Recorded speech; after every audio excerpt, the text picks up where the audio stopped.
Did you know that Bob Dylan's real name is Robert Allen Zimmerman? The legendary musician was born on May 24, 1941, into a Jewish family in Duluth, Minnesota. His parents, Abram Zimmerman and Beatrice Stone, moved to Hibbing when Bob was 6 after his father was diagnosed with polio. There, his father and uncles ran a furniture and appliance store, and Dylan spent the remainder of his childhood in the small mining town. From an early age, Dylan showed a strong passion for music. At just 9 years old, he heard Hank Williams perform on the Grand Ole Opry radio show, which inspired him to teach himself the piano and guitar. As a teenager, he was heavily influenced by early rock and roll icons, such as Elvis Presley, Jerry Lee Lewis, and Little Richard, often imitating them on the piano at school dances. While attending Hibbing High School, he formed several bands, including the Golden Chords, and briefly performed under the pseudonym Elston Gunn. At one point, he even considered adopting the stage name Robert Allen. In 1959, Dylan graduated from high school, where his yearbook caption read, "Robert Zimmerman, to join Little Richard." Dreaming of a career in rock and roll, he seized every opportunity to perform. Shortly after graduation, using his Elston Gunn alias, he played piano at 2 of Bobby V's concerts. However, his enthusiasm for rock and roll waned after enrolling at the University of Minnesota in Minneapolis. There, he was drawn to folk music, inspired by artists like Woody Guthrie.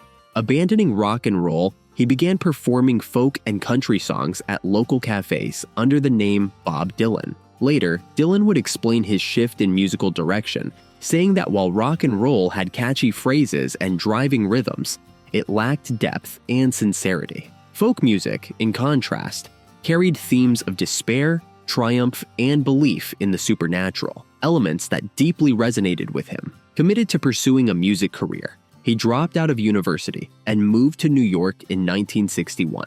Around this time, he altered the spelling of his stage name, becoming Bob Dylan. Contrary to popular belief, he did not take the name from the Welsh poet Dylan Thomas, whom he later admitted to disliking. Instead, his moniker was likely inspired by Marshall Matt Dillon, the lead character of the Western TV series Gunsmoke. In August 1962, he legally changed his name from Robert Allen Zimmerman to Bob Dylan, a name that would soon become legendary. Once in the big city, Bob Dylan wasted no time in making his mark on the Greenwich Village folk music scene. He quickly became a regular at folk clubs and coffee houses, writing songs at an astonishing pace and mingling with other musicians, including his idol Woody Guthrie. At the time, Guthrie was hospitalized with a rare hereditary nervous system disorder, and Dylan visited him regularly, even writing a tribute song titled "Song to Woody." A major breakthrough in Dylan's career came in 1961 when the New York Times published a glowing review of one of his Greenwich Village performances. Critic Robert Shelton described the 20-year-old as a bright new face in folk music and praised his distinctive songwriting style. The review caught the attention of folk musician Carolyn Hester, who invited Dylan to play harmonica on her 3rd album, produced by Columbia Records. His impressive studio work did not go unnoticed. Columbia producer John Hammond was particularly taken with Dylan's raw talent and signed him to the label in October 1961. Dylan's self-titled debut album was released in March 1962. The LP featured his signature husky vocals on a collection of traditional folk and blues covers, with only 2 original songs, "Talkin' New York" and "Song to Woody." These tracks revealed 2 distinct sides of the young artist. Talkin' New York was a witty, sarcastic take on his early struggles in the music industry, showcasing his sharp observational humor. In contrast, Song to Woody was a sincere, introspective homage to Guthrie, reflecting Dylan's deep respect for folk traditions and his growing sense of artistic purpose. While the album was not an immediate commercial success, selling only 5,000 copies in its first year, it hinted at what was to come. Dylan's unique blend of social commentary, storytelling, and respect for musical roots set the stage for his rise to legendary status.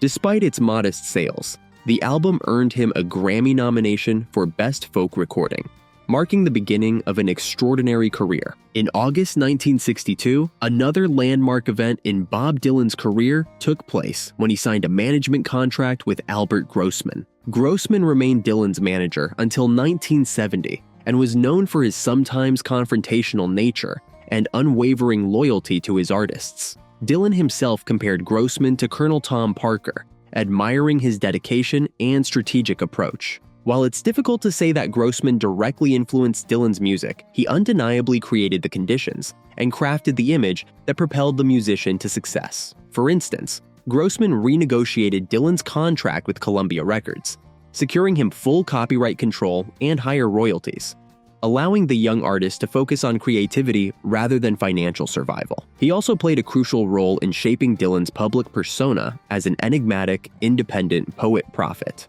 Grossman advised him to avoid lowbrow television shows and frequent interviews, cultivating an air of mystery. As a result, Dylan rarely appeared on TV in his early years, which only intensified public intrigue. Most importantly, Grossman's efforts yielded rapid results. In 1963, the freewheelin' Bob Dylan was released, marking a breakthrough after his commercially underwhelming debut album. The record's success was largely driven by Blowin' in the Wind, a civil rights anthem posing profound questions about freedom and justice. Grossman played a key role in promoting the song by persuading the folk trio, Peter, Paul, and Mary, to record their own version. It was their rendition that initially turned the track into a nationwide hit, significantly boosting Dylan's public recognition. Other songs on the album, such as A Hard Rain's a Gonna Fall and Masters of War, solidified Dylan's reputation as a prophetic songwriter whose lyrics resonated deeply with the protesting youth of the 1960s. He wasn't just writing songs, he was crafting poetic chronicles of political and social struggle. His next album, The Times They Are A-Changin', further cemented his status as the defining voice of the decade's protest movement. This reputation grew even stronger in 1963 when he became romantically involved with one of the movement's most iconic figures, Joan Baez. Though their relationship lasted only 2 years, it proved mutually beneficial for their careers. Dylan wrote some of Baez's most renowned material, while Baez introduced him to thousands of new fans through her concerts. By 1964, Dylan was performing 200 concerts a year, and the relentless schedule was taking a toll on him. The image of a protest movement figurehead had begun to feel restrictive, both in his public persona and in his songwriting. This marked the beginning of Dylan's era of musical experimentation, a phase as fluid as his evolving identity. The shift began with another side of Bob Dylan, a deeply personal and introspective collection of songs, far less politically charged than his previous work. Then, in 1965, Dylan shocked folk purists by embracing electric instrumentation, igniting one of the most infamous controversies in rock history. His album Bringing It All Back Home was a transitional masterpiece, split between acoustic and electric tracks, and the first to feature Dylan playing an electric guitar. The controversy peaked on July 25, 1965, at the Newport Folk Festival in Rhode Island, where Dylan's electrified set was met with a chorus of boos from outraged folk traditionalists, but he remained undeterred. His next albums, 1965's Highway 61 Revisited, featuring the groundbreaking Like a Rolling Stone, and 1966's double LP Blonde on Blonde, showcased Dylan at his most innovative. With his unmistakable voice and poetic lyrics, he blurred the boundaries between music and literature like no artist before him. Like a Rolling Stone, a 6-minute epic about lost illusions, shattered the conventions of rock music and elevated Dylan from folk hero to rock poet. Other tracks from this era, such as Ballad of a Thin Man and Desolation Row, wove dark, surreal imagery reminiscent of beat literature. Dylan wasn't just writing songs. He was crafting literary landscapes dense with metaphors, allusions, and cultural commentary. His artistic trajectory took an abrupt turn in July 1966, when he suffered a near-fatal motorcycle accident. Forced into seclusion for over a year to recover, Dylan used the time to reflect and write, leading to a creative rebirth. His 1967 album, John Wesley Harding, marked a return to semi-acoustic instrumentation and folk-influenced songwriting. One of its standout tracks, All Along the Watchtower, would later be transformed into a rock masterpiece by Jimi Hendrix. Dylan continued exploring new sounds with Nashville Skyline, 1969, an album that leaned into country influences and pleasantly surprised folk fans. Yet, despite his shifting styles, music critics consistently lauded his work until the early 70s. His 1970 double album, Self-Portrait, and his 1971 experimental prose collection, Tarantula, were met with widespread critical disdain. Even this backlash couldn't derail Dylan's artistic drive. In 1973, he ventured into film, appearing in Sam Peckinpah's Pat Garrett and Billy the Kid. He also composed the film's soundtrack, which produced one of his most enduring classics, Knockin' on Heaven's Door. Bob Dylan's streak of album failures ended in 1974 when, alongside his longtime backing band, The Band, he recorded Planet Waves, his first #1 album. He followed this success with the acclaimed Blood on the Tracks, 1975, and Desire, 1976, both of which also topped the charts. Desire featured Hurricane, a song about Reuben "Hurricane" Carter, a boxer serving a life sentence for a 1967 triple murder, widely believed to be a wrongful conviction. Dylan was among the many public figures who championed Carter's case, which led to a retrial in 1976, though Carter was convicted again. His conviction was ultimately overturned in 1985. Another notable track on Desire, Sarah, was Dylan's heartfelt but unsuccessful attempt to win back his first wife, Sarah Lowndes, after their painful split. Following their divorce, Dylan underwent a personal transformation, declaring himself a born-again Christian in 1979, despite being raised Jewish. That year's gospel-inspired Slow Train Coming was a commercial success, earning Dylan his first Grammy as a solo artist for Best Male Rock Vocal Performance with Gotta Serve Somebody. However, his subsequent Christian-themed albums and tours were less well-received, and his overt religious themes gradually faded from his music. In the 1980s, Dylan moved away from experimentation, focusing on live performances. Notable albums from this period include Infidels, 1983, the 5-disc retrospective Biograph, 1985, Knocked Out Loaded, 1986, and Oh Mercy, 1989, which was hailed as his strongest work in years. This decade also cemented Dylan's status as a musical icon. He was inducted into the Songwriters Hall of Fame in 1982 and the Rock and Roll Hall of Fame in 1988. That same year, he co-founded the supergroup The Traveling Wilburys with George Harrison, Roy Orbison, Tom Petty, and Jeff Lynne. The group released 2 albums and won Dylan his 3rd Grammy Award.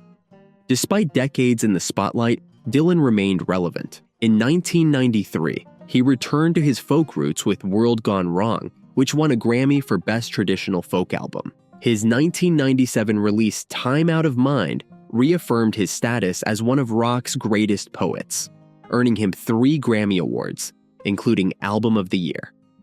Dylan's first album of the new millennium, Love and Theft, 2001, was self-produced under the pseudonym Jack Frost and won another Grammy.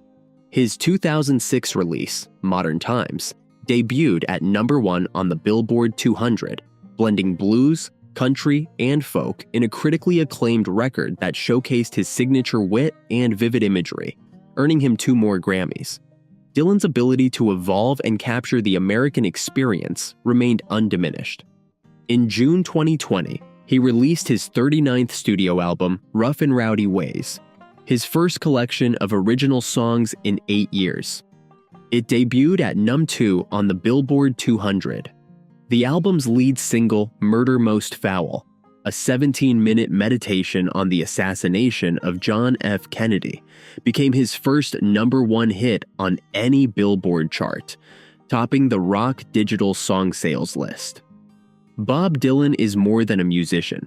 He is a chronicler of eras, crafting a musical tapestry of 20th century America. His songs remain relevant, speaking to universal themes of freedom, love, and the search for meaning.